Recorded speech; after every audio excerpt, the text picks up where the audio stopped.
All right, so in this video, real quick, I'm just going to run down a couple of things. I bought a new set of these today, and of course, I didn't have a lot of choice, guys. Canadian Tire is close to me, and they literally had three kinds of arrows last time. Two of them were out of my price range, and of the two of those, only one of those was suitable in length. This time, there were two kinds. One of them were crossbow bolts that were way too short. And again, they had these barnett 27-inch. These are the exact same ones I bought last time if they look really, really familiar. And like I said, they weren't that bad. Now, I'm going to find out whether they are any good or not because, for one, last time I never actually showed them shooting brand new out of the box, guys. And you might think that, well, there's a reason for that. Not so much. I was kind of excited. I just kind of went ahead and got them out. So let me just remove them from their packaging. And the packaging goes. Now, I also bought tips for these, but I didn't get the tips that I got last time. They were too heavy. Now that I've experimented, I know that I want a totally different setup here. Now, I'm also being very gentle on my arrows this time. And I could even use this. Most people don't know this, but they give you this. Guys, you can so easily use this to make yourself a DIY 3-arrow quiver. And this, believe it or not. And what you do is you take this, you set it onto here, into one of these, and use these holes to reinforce this. Believe it or not, this will work, guys. You put on the other end a little basket or a little cup or something, put this in place and make a slit here to match it, the slits here, and you can line this up and basically just set it in place and make yourself a little quiver that you could just carry, put on your side or whatever, and trim the top off it, and it actually would work.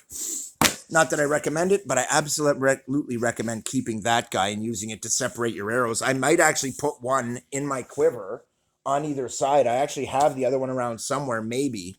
And if I do, I will use it. Let's see. Unfortunately, it's not with the packaging, so I'll look around, see if I can find the other one. They are useful, but I wanted to check a few things with these arrows before we start to make any changes. For one, look at that. That's a nice straight arrow, guys.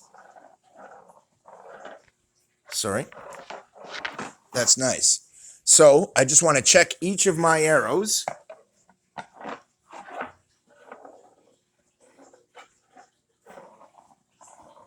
Actually, that's pretty good. That gives me 2 not warped arrows, and that's actually more than I think I could say last time. Ooh.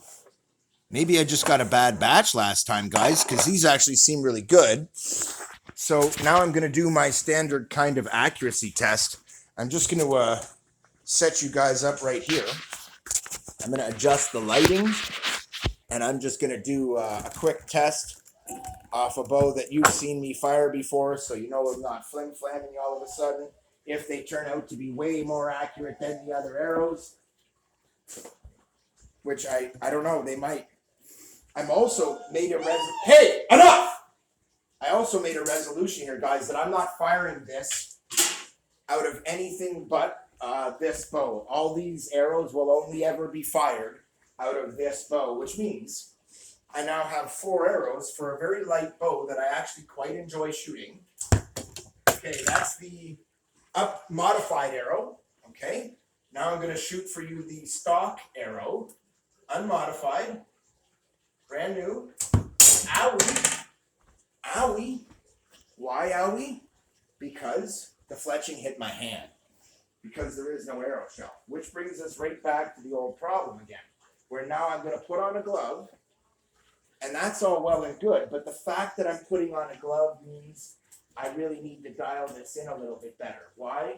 Because I've got to put, not so much, but I do need to shave down those fletchings, guys. You might not think so, but the fletchings, not the best. But you can also see that, well, that wasn't so much a bad shot, guys. It really wasn't. And so I'm just going to pull that arrow back in and shoot again and see if I can get better accuracy with it. but it wasn't bad. It actually did pretty good. Look at that. Pinpoint almost. These are just fine, guys. I haven't even modified these. It may have actually been a significant problem that I had the bow way too powerful for these arrows when I first started shooting with them, and it warped them, because this is actually seeming pretty good. All three of these arrows came out straight. Now, I did check the others, and they did not all come out straight. But these are actually looking really good. Now, they are still a little heavier in the tail, guys. That is a fact. Sorry. They are a little heavier in the tail, but I'm going to show you the difference that makes, essentially, over the course of this series. But they are straight arrows, and I have a theory that if I only ever shoot them out of this bow, they might stay straight. And this is a fairly straight arrow, guys. I've showed this test with the other arrows. This was actually the good arrow out of the group. I thought I had destroyed my best arrow, but when I checked them, I realized this was actually it. Either that or it was my second best arrow. I can't be sure. But I'm going to put that one aside. Now, these ones, I actually expected them to exhibit a noticeable tail-heavy problem right away, but I'm not seeing it. They're actually all right. They're coming off a little to the right, which I expect because they have big fletchings, and those tend to get in the way, you guys. So I can't hold that against them. As arrows, they're actually pretty good. If I was firing these through a factory 35-pound bow, they're great. In fact, they're so good that for $27, I cannot complain. What's interesting about this, guys, is that I'm shocked that I gave them a second chance at all, because the first batch of them I didn't like. I had one that was actually substantially wonky right from the start and was giving me flyers all over the place, and one that was pretty good right away, that was almost perfect, and then one that was kind of mediocre. This time it doesn't seem like that. It seems like I have three equal arrows here, guys, which is what I had expected from Barnett. Was three fairly consistent quality arrows. But there are bad batches that you will sometimes get. So I'm not actually going to complain, but I am going to try and rate these arrows best to worst and test shoot them until I have a good feeling on how accurate they are. And as you guys can see, these are looking very, very accurate. In fact, I really can't complain. I'm not getting the flyers I did with the others. Maybe they're better weight balance. So I'm looking closely at these tips, and I have to say they actually look slightly heavier. They feel it. I just want to check the balance of this stock arrow. Yeah, it's still a little tail heavy, guys, but it actually does feel like it's still a tiny bit tail heavy, as you can see here. But where it balances, it's on my finger here, and you can see it's just a little bit on the tail heavy side, but it's not bad. I mean, they are flying well. I'm going to cut this video here, guys. It's getting to be about 10 minutes. But in the end, I did say the arrows were consumable. I did replace those arrows, and what's interesting about that is I now have 4 really good arrows, and the reason I do is because every single one of those is actually really good. Instead of feeling like I need to modify them like I did the other ones, they might have had internal structure flaws that made them, say, lighter in the middle. There could be something else that was going on with those arrows, just because it seemed from the get-go like they were kind of funky. And I've played with a lot of arrows and shot a lot of arrows over time. These 3, the new 3, I'll feel very stable and very good, just like that other arrow does. Only I had to tweak it to get it that way. These 3 are feeling much better, but I was shooting a very light poundage bow that was well under the weight that these are designed to shoot from. At 28 pounds at 28 inches. Well, now it's 38 pounds at 28 inches. Now it's absolutely spot on perfect and specifically dialed in for these arrows. Of course it's more accurate. And they're not damaged from all the abuse of testing. Now, when you look at this one, you realize that this is one of the ones that I've weight balanced, but if you look here, this actually looks like it really is a cheaper tip.